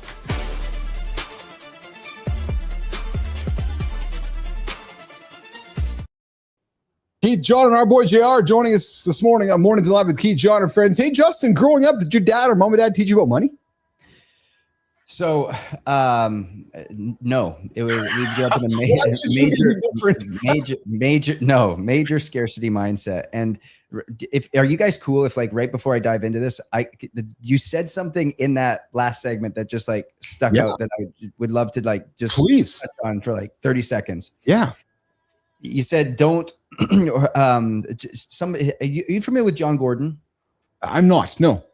So John Gordon, great leadership guy. He's awesome. Dear friend. He always says, don't listen to yourself. Always talk to yourself. Yeah. Because when we listen to what comes in our in our head, it's always the negative thing. It's always the negative side of what John said, versus talking to yourself. Talking to yourself requires intentionality. Yes. And it's intentionally saying the things that you want to. And the one thing that I talk about in the book is replacing the word in our business and in our family. We're not allowed to say, I can't. Anytime you would want to say, I can't, you have to say, I choose not to. Yes. And when you say, I choose not to, you then get to be the determinant if this is in alignment or misalignment with the values in which who you say you are. And so a story that I'll give is me and my buddy, we were in South Carolina. It was freezing cold in January. The pool was like 41 degrees. And he's got an Olympic-sized pool in his backyard. And so we said to each other, we committed, said, hey, if you jump in and swim to the end and back, I'll do it. And so we finished our workout. We jumped in. And halfway down, I was like, I can't do this. And I stopped. I turned around. I went back. He went all the way down. He came all the way back. And as I watched him finish, I stood on the edge and I literally said, I can't. Yeah. What I was actually saying is, I choose not to hold my commitment to you and go all the way down and back alongside you. And I was like, that's not who I am.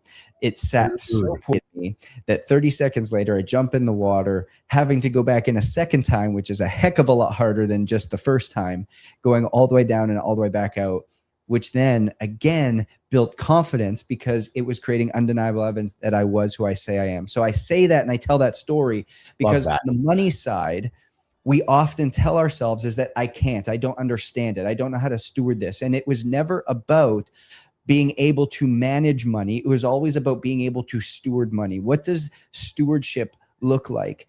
And it always starts with humility.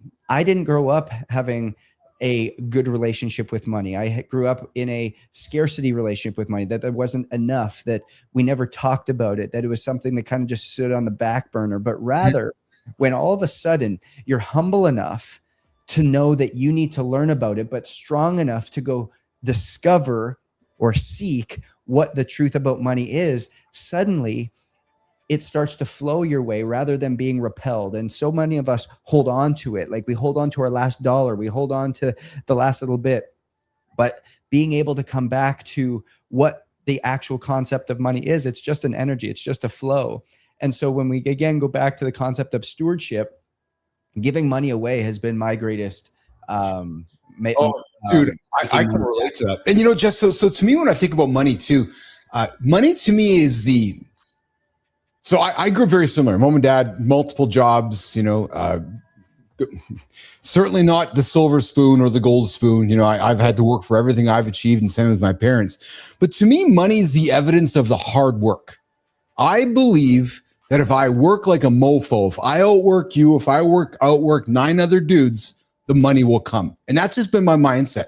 So whether it's been learning about it, and I like you probably I did not do a good enough job learning about it. But what I did learn is if I put my head down and kept going to work, that money would come. And that was the evidence for me. Does that make sense to you? It does. And then you have to come back to the next question, which is, once you make money, how do you keep money? Once you make money, how do you grow money? Yes. And I think a lot of people have become very good at making money, but they're not very good at keeping money, and they're not very good at growing money. There's 3 forms of it, right? Yes. Make it, keep it, and grow it.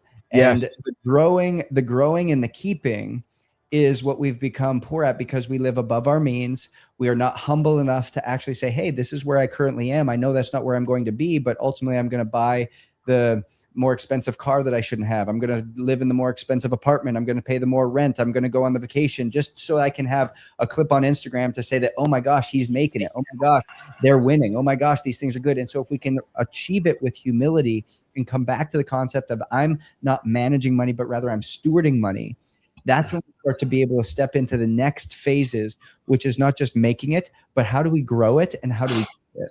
Yeah. Yeah. Another vocabulary. I've never had a job. I've never traded my time for money. Exactly. So I'm a money creator. So it's a difference between make, create. Most people make because they're trading their time. And again, this is my vocabulary. Sure. And when people get caught in this trap of X amount of time, X amount of money, they're in a spin cycle that, you know, is very, very difficult to manage. When you're a creator, then again, it's very good. And I'll even take a step forward for a lot of people listening is you might take John's word and you're like, oh, I do create money because I'm a business owner. But little do you know, if you actually took a step back, you haven't created a business. You've just actually created yourself a job. And because you still trade time for money, you still have, it still relies you being there solely. If you can't go away, and my wife and I did this 5 years ago, and we took a 10-day vacation, went completely dark on the business, on family, on everyone. We were just like, hey, this is going to be the ultimate test. Can our business continue to grow? Can it continue to function? Can it continue to operate? Can it continue to have impact without either of us being there for 10 days? And lo and behold, the business grew while we were gone, and it didn't implode, and it didn't do all these things. And so it becomes the test. And you have to ask yourself that question: with what you've built, could you go dark for 10 days and nothing would go backwards? Nothing would break. Nothing would fall apart. You would actually see a progression of where you're at. It's business as normal. You're still bringing in business, because if the only way your business grows is if you're fulfilling on something, or you're the lead magnet, or you're the pipeline generator, you haven't created a business, you've created a job.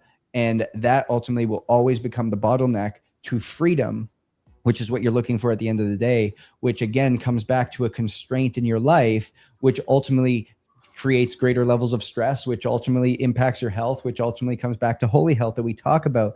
Is how do we eliminate the greatest constraint in your life to create freedom and abundance in the way in which you've wanted, so that we can do it at the cellular level and how your body functions, to how you live and how you experience life on the outside.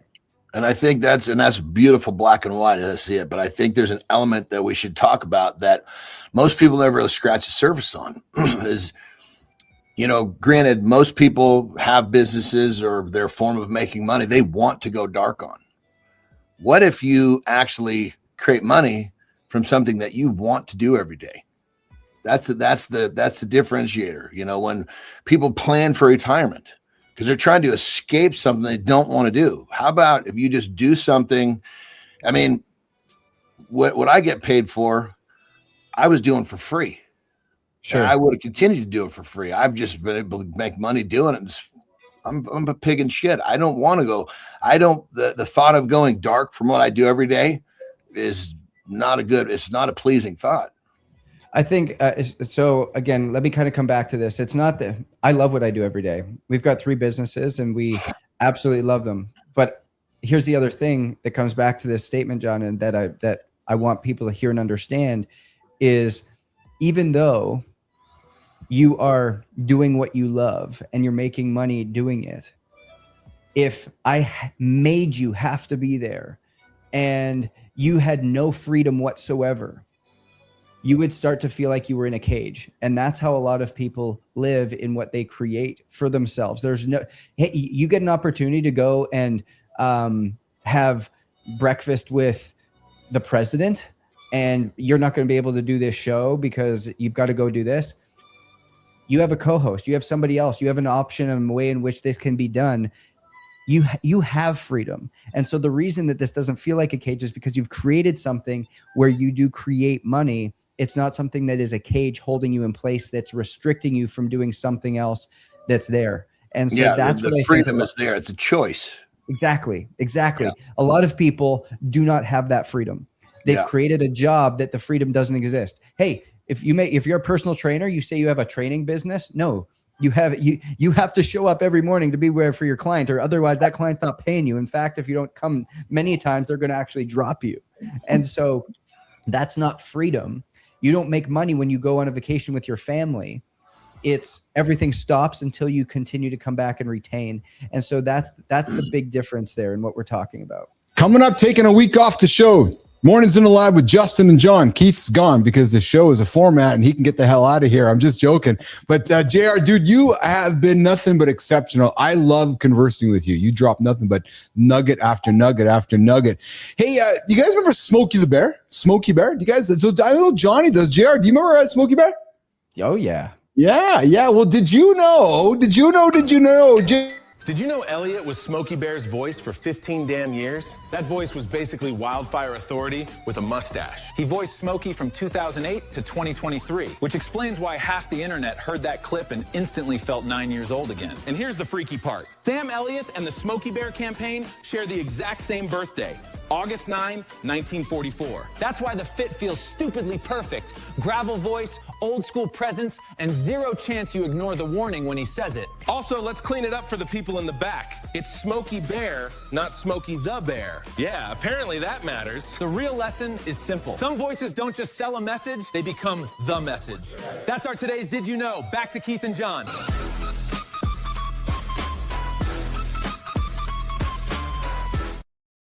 So I got to admit, I did not know actually it was Sam Elliott was the voice of I did not either. Yeah. And also, and it's funny because my mom and dad told me it was Smokey the Bear. I knew over time it was Smokey Bear, but JR, did you know it was Smokey Bear, or were you taught it was Smokey the Bear?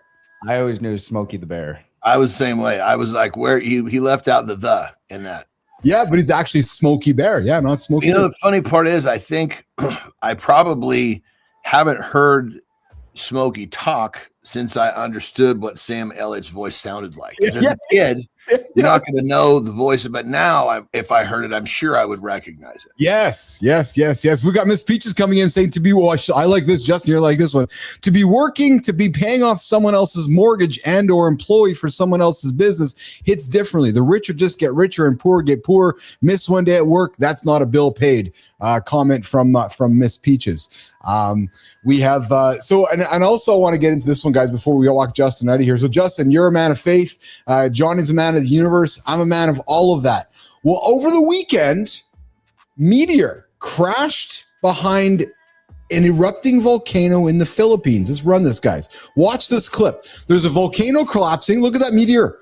And then watch over the volcano because something rises. And people are wondering whether it's an alien life. What rises? Because watch behind where that meteor. Look at the light going up now.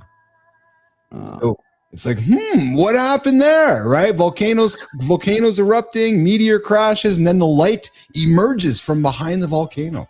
Justin, what? Surprised that you didn't see the volcano actually have some sort of reaction to the impact. Yeah. JR, comments before you go? So the biggest thing I'm going to come back to is and I'm smiling here because if you've never read the Bible I think is just the coolest book ever. And if you go to Revelations, the last book in the Bible, it talks about during end times, there will be wars, there will be disagreements, there will be famines, there will be signs and wonders that are unexplainable. There will be natural disasters that start to intensify, all things that we're seeing in the day in which we're living. And the more that I see this, like I get Instagram clips sent to me all the time of like, oh, this river turned red. It's like, oh yeah, I mean, weird. It's like more political strife and more wars and conflict and nuclear things that we're talking about. And it's like, yeah, I mean, just keep waiting. Surprised? Yeah.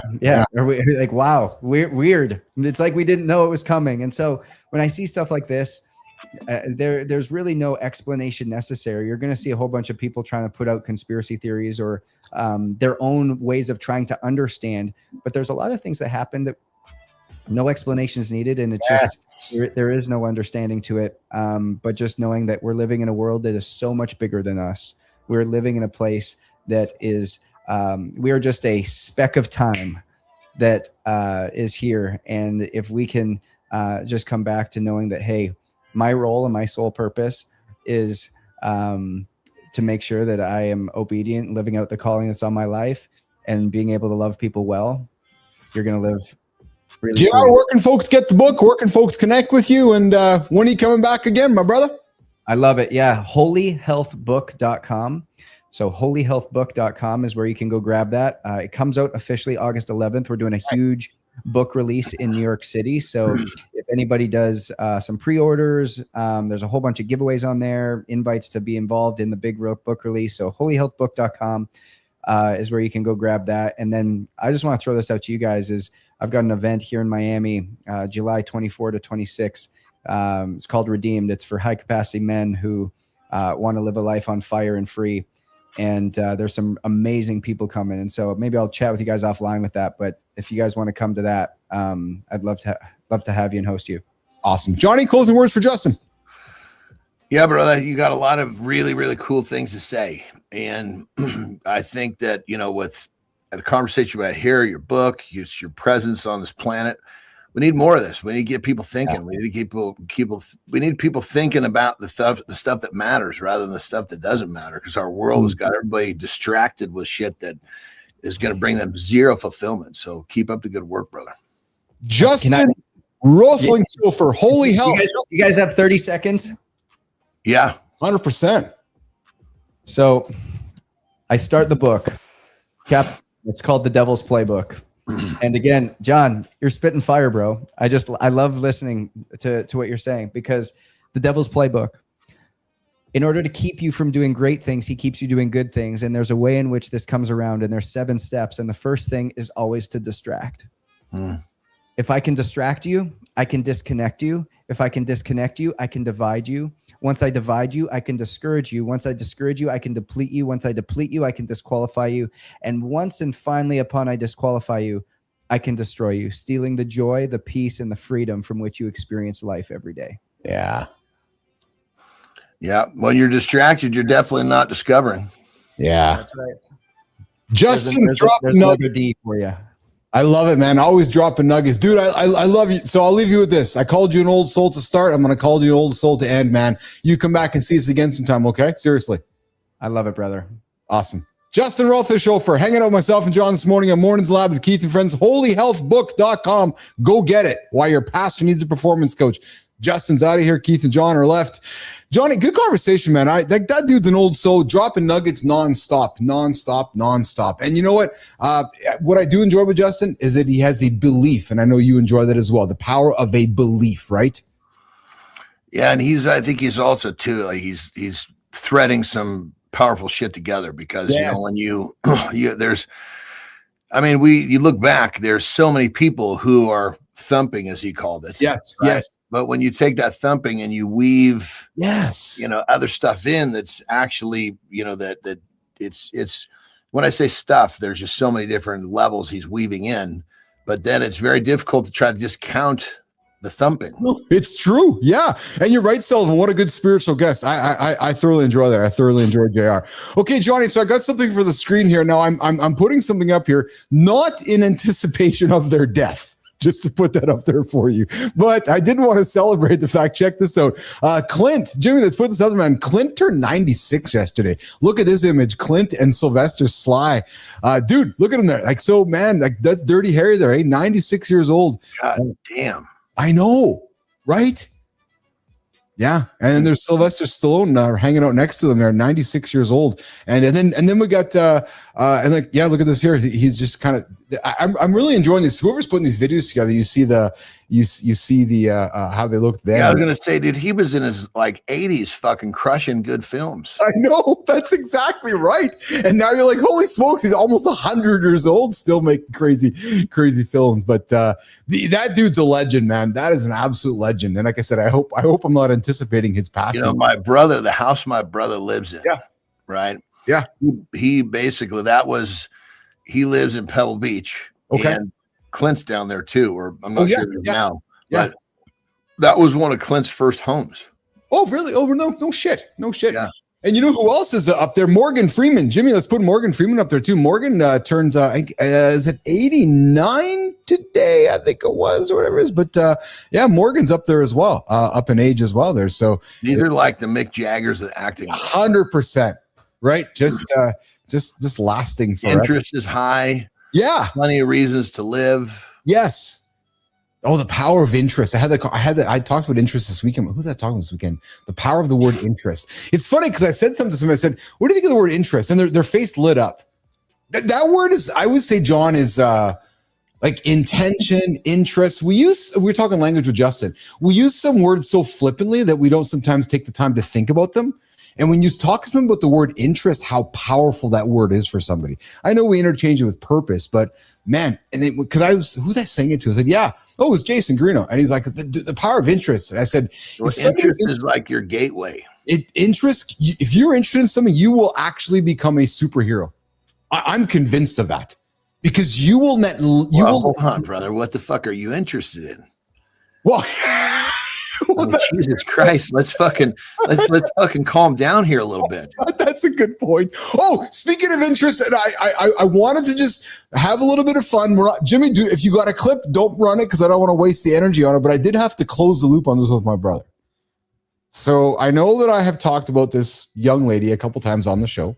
She has a color in the last of her name. Yes. One last thing.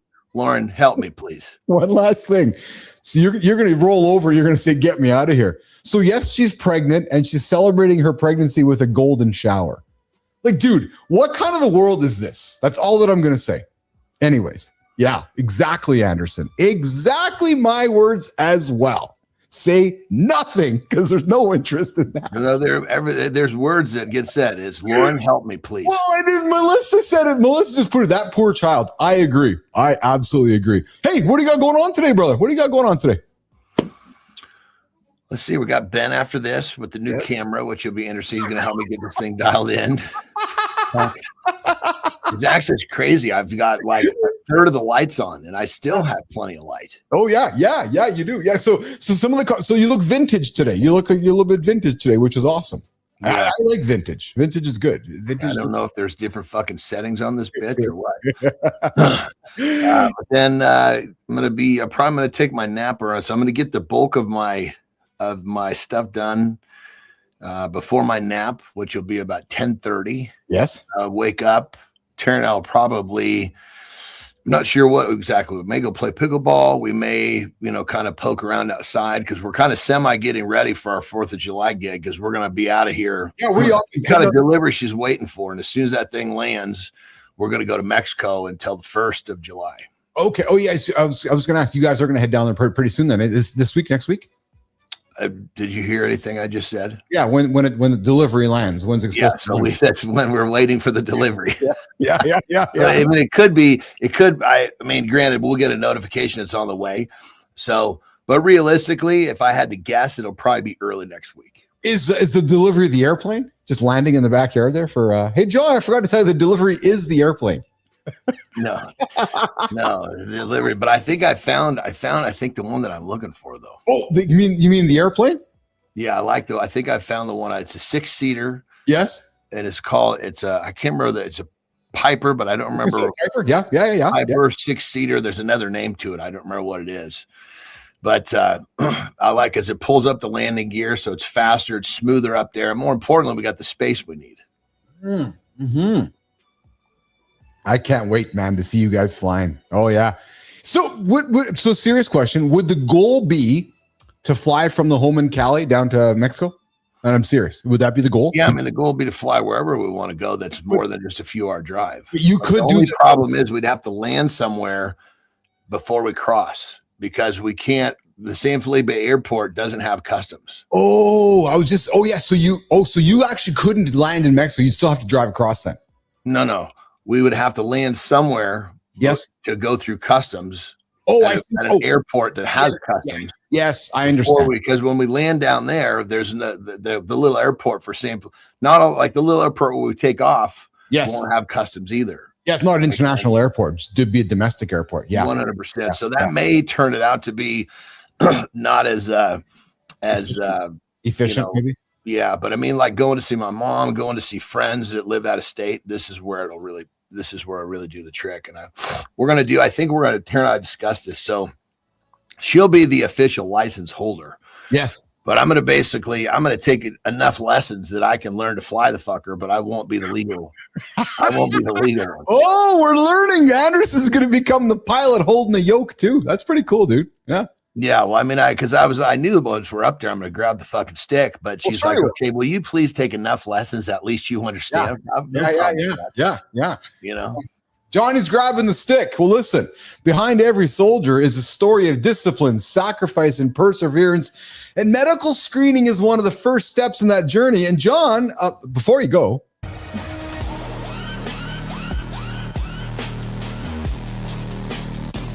Hey, John, before you go, I just watched the Indian Army's medical screening, and it's basically a stress test for dignity. Line of recruits, shirts off, trying to look brave while thinking, please don't let my future depend on this guy's latex gloves. Examiner in camo gives the most professional open-up gesture ever, like TSA, but with way higher stakes and way less eye contact. Everyone's doing that half squat, half prayer stance. Not pain, pure existential terror. Discipline starts with not flinching. It's routine hernia checks, but the vibe is, welcome to the Army, kid. Privacy died on the bus ride here. Hey, John, after this, we're putting you through a screening too. Live, no warnings, and Preston's the examiner. You ready to hold a room then?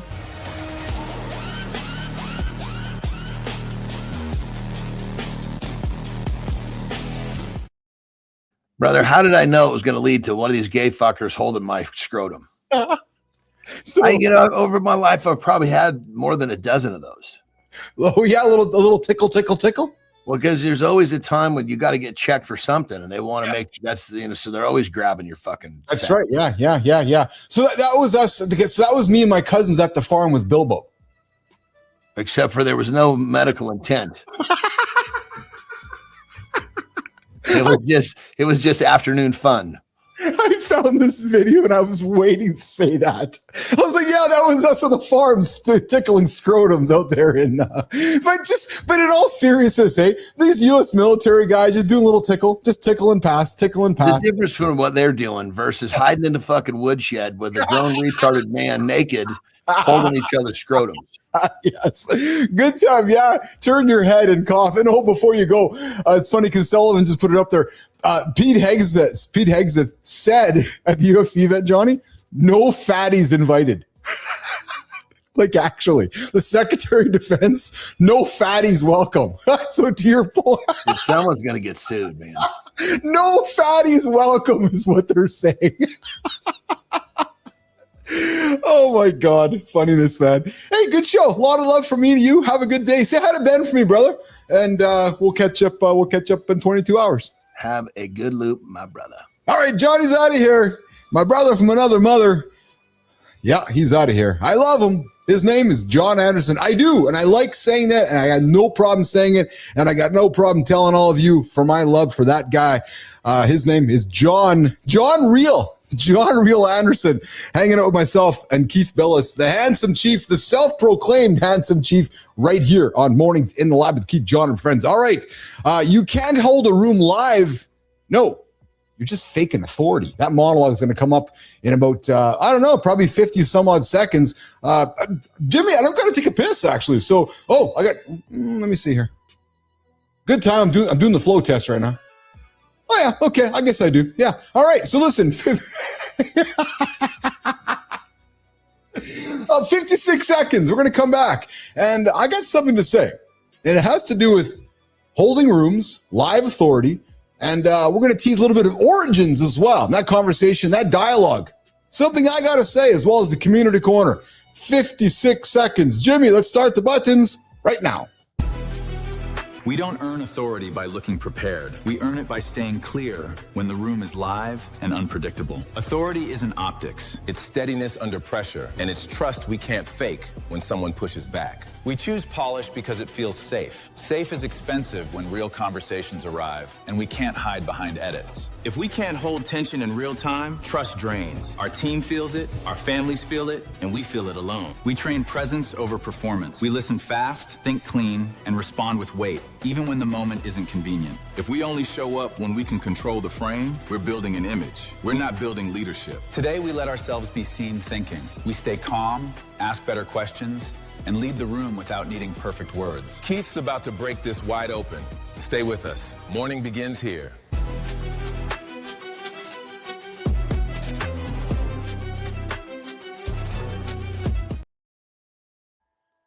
So yeah, a little grunt and groan there. All right, listen, if you can't hold a room live, you're probably just faking authority. And you know what we stand for on this show. We stand for live conversation. We stand for helping people create live authority. My hands are wet. I can't move the mouse. There we go. All right. So, one of the things that I know we are quite proud of here is our ability to hold a live conversation, hold a live show, perform a live show. It is what we do. It is our beliefs. It's what we create. It's the network we're doing. And I would say to you that if you can't hold a live room, you're actually just faking authority. And I know it sounds aggressive. Yeah. And I don't care if it does sound aggressive, because we need to separate the two things regarding room live or faking live authority. Looking authoritative and actually being authoritative are two different things, because they're not the same. But yet the internet, it made us feel like they're just easy to be an authority. Create a bunch of fake shit. Nice headshot, clean bio. You get the strong hook. You watch a bunch of YouTube videos. You become the expert. Polished, AI stuff, a little bit of confidence. Talk confidence with Justin. Next thing you know, you are the polished expert. Add some lighting, add some editing. Yeah, suddenly you look like a thought leader. And you know what's funny? It seems like the last 10, 15 years of the internet is exactly what that was. But here's the question. And here is the absolute question that I suspect 99% of the room can't answer. Can they hold the room? That becomes the difference. More importantly, can they hold the room live? Nope. Can you hold the room live in real time? Without a perfect edit? Without the second draft? Without hiding behind the captions? Without hiding behind the carefully engineered carousel? Oh, remember this one? Make me another carousel. Yeah, really? Or let me circle back with a better answer. Oh, how many times have you heard that one? Can they think? Or maybe it's, can they even listen? Or are they too busy interrupting you the whole time? Maybe they can't even respond. Or can they keep the energy alive when the plan breaks? Can you imagine going to a situation, all of a sudden everything changes and their energy just dies? That's called authority? No, that's not the appearance of authority. That's what about actual authority? What about actual authority around a topic that you can communicate with in real time with the real audience Yeah, like a tennis match. Because live conversation like we do here strips away a lot of the costume that many of us wear. Yeah, you can prepare. You should prepare. You can use tools. You can use AI. You can build structure. But once we are live, well, you know what happens? You still got to show up inside of the moment. And that is where I believe a lot of people get exposed when the lights go on. They can post. But we struggle to hold attention. We can comment. But you can't lead a conversation. Make content, but you can't create a room. You can sound really smart just hanging out by yourself and just spewing. But when the room pushes back and they offer a different point of view, the person disappears. And that matters. Because as we continue to build the AI version of the internet, the next version of trust as we continue to build it is not going to show up from the polished stuff. No, there'll be too much of it. Too much of it. Because AI, as you hear me say often, it's making polish cheap. Makes everyone sound better. Makes everyone look better. I think people are going to start asking a different question. Where can I go for trust in real time? Who can I watch think in real time? Who can I watch make mistakes in real time? Who can handle the room without losing themselves in real time? Or who has earned enough perspective to stay present when things get uncomfortable? That, to me, guys, is where live becomes powerful. Yep, not a gimmick, not a feature. It's a test. It's testing clarity. It's testing your taste. It's testing the nervous system. And it tests whether the ideas that you put on the table look good only when they're edited or look good as you're figuring them out in real time with your audience or your community. And that is why so many people avoid going live. Jimmy, I'm too busy. Or I got a few edits I got to make. Or it's like, Justin said something earlier about commitment. I suspect the biggest fear people have about going live is nobody's going to show up. Like, what happens if there's no audience? Yeah, probably not going to have anybody show up for the first day, first few weeks, maybe even the first few years. But then over time, guess what happens? The audience shows up. The community continues to appear. The conversation lives. Yeah, and the room comes alive as you borrow the confidence from everybody around you. And that is why I love the power of a live conversation, because live, it brings consequences back to what we are doing. Because you cannot just throw a thought into the feed. I can't just say something and walk away. No, I have to stand there in front of you. I have to address it. I have to carry it. I have to make it useful, make it valuable, and often, or even face the silence. Think about that. I talk so much, Johnny talks so much throughout the week that we put it out there, you guys get a chance to respond. I can't just delete it, edit it, and walk away from it. I got to own it. Because you know what ownership is? Leadership. And I think that is where a lot of the internet is going in the wrong direction, from content to rooms. And I believe that's not the point. The point is that authority is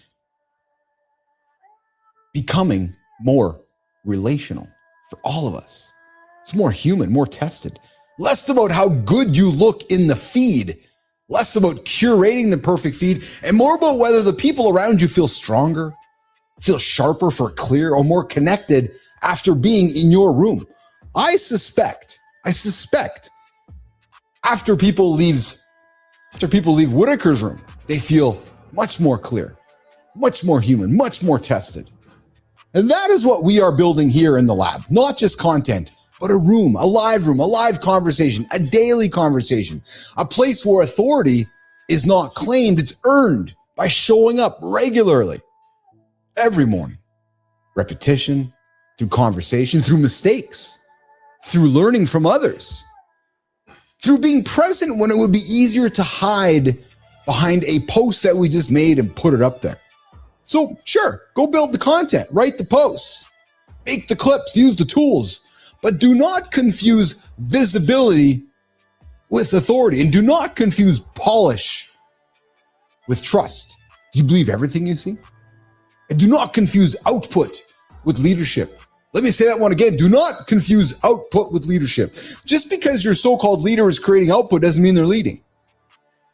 Because if they can't hold the room when the room is live, they actually might not have the authority that you think. They might not actually be the leader you think they are. They just might have a good content strategy. And a leader with a good content strategy and a leader that can hold the room, man, those are two very different things.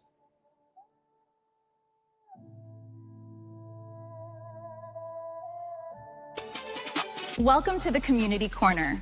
Today, we're talking about your goals, specifically why they might just be a distraction. We're also covering the absolute circus of trying to be man enough, plus the kind of leadership that makes people walk off the job. Assuming Pitcher doesn't eat his notes first. He's been chewing on them for 10 minutes. Let him work, Sterling. Chief, take it away.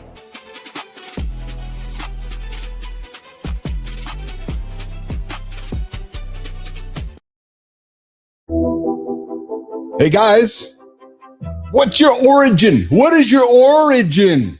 What does the word origin mean to you? Where did you originate? Where's your original place of standing? What is your origin? What's your origin story? Why am I asking? I invite you to check out the LinkedIn feed, check out my post, check out Adam's post, check out Whitaker's post, check out House's post, check out Reading's post, check out the official launch of the Origins campaign dropping right now, June 1st, today on the Mornings in the Lab Network. Content telling stories from the great leaders, the great hosts of the greatest mornings in the live morning network we're creating here on Mornings in the Lab. Yes.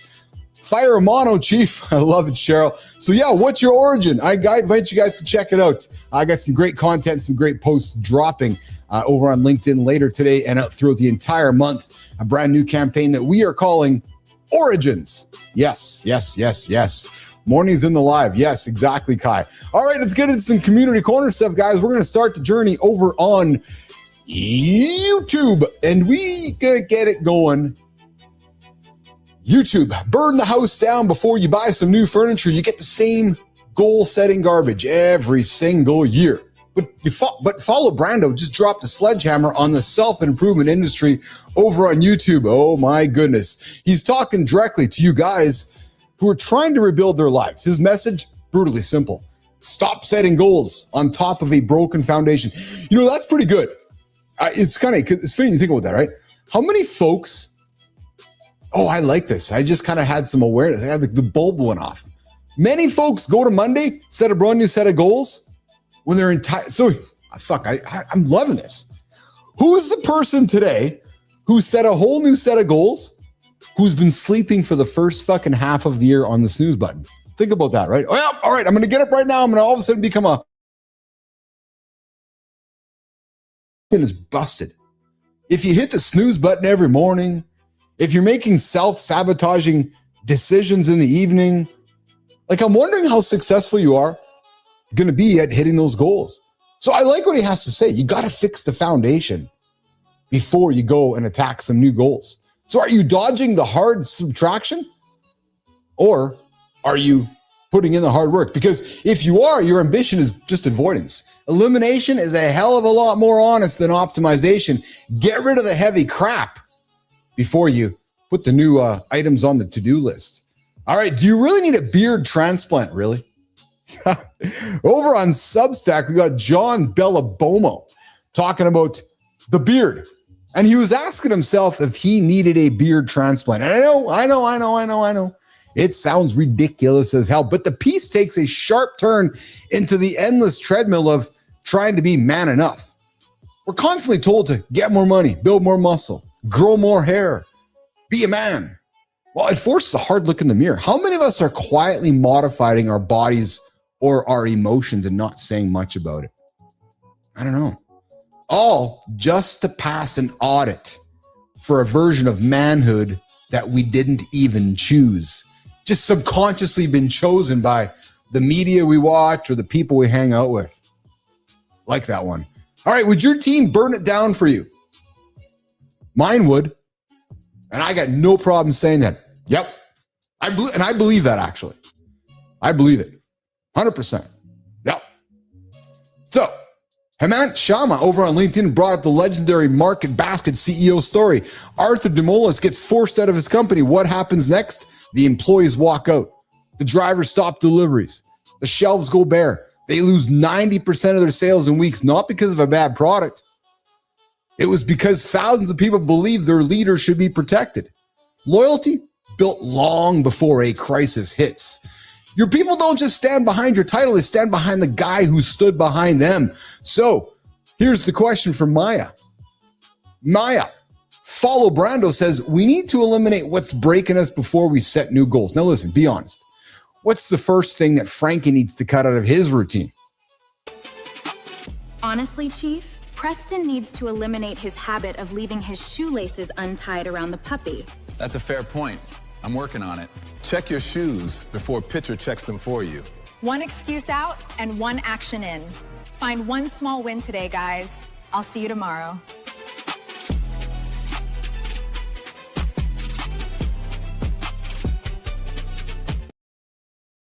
Wow, Nation, we are wrapping it up today. That's the show. Yes, and today was not just a cute little Monday reset.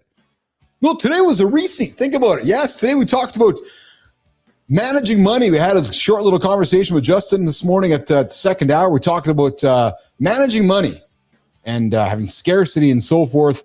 But more importantly, we had a great chat with Justin for about 45 minutes around holy health and science and religion and fitness and hitting goals. And it was a conversation all over the planet that we thoroughly enjoyed having with Justin here today. And and when one part is out of alignment, the whole machine starts shaking. Go check that conversation we had with Justin today. We opened with Rue. We opened with Euphoria, Fentanyl, and the conversation fathers keep delaying. And that was a horrible one this morning as we kicked it off this morning, talking about the episode of Euphoria last night. And the main character died because of a fentanyl overdose that nobody saw coming. Guys, Morning Focus, if you can't hold a room live, you're faking authority. Authority is not the clean clip. Nope, it's not. Authority is not the polished post. No, authority is what happens when authority is what happens when the room is alive, the tension's real, and you can still lead without hiding behind the edits. And then over on the community corner, we hit the man enough trap. Are you man enough? Are you man enough? Are you man enough? That's the question we ask ourselves every day, I think. And tomorrow, we got Justin Paperny, a former Bear Stearns broker, a former Bear Stearns broker who served 18 months for security fraud. He built a white collar advice and co-created the Prison Professors platform while incarcerated, helping over 510,000 learners. Guys, oh yeah, his work includes consulting high-profile clients like Lori Loughlin and Jen Shaw. Oh baby, we're gonna have a fun conversation tomorrow with Justin Paperny. Yeah, helping the bad guys get out of prison. I'm joking. Former Bear Stearns broker who served 18 months for securities fraud. I'm looking forward to having that chat. Justin Paperny, myself, mornings in the lab with Keith and John, every single day. Of course, right here on the Mornings Network. Again, what's your origin, guys? Go check out my post on LinkedIn today. Go check out Cheryl's post on LinkedIn. Go check out Adam's and Justin's and John's and Josh's and Paul's and fuck anybody who else is part of the network. Check it out. The Origins campaign is starting today over on Mornings in the Lab. On behalf of Johnny, JR, Kai, Melissa, Jimmy, I guess, and all of you guys, I appreciate you guys hanging out with me today. We're back at it in less than 24 hours. Yes, I know Jimmy's here. Jimmy. We'll see you guys tomorrow, guys. Have a good one, Nation. We'll see you back live, 8 o'clock. Mornings in the Lab with Keith, John, and friends. Have a good one, guys.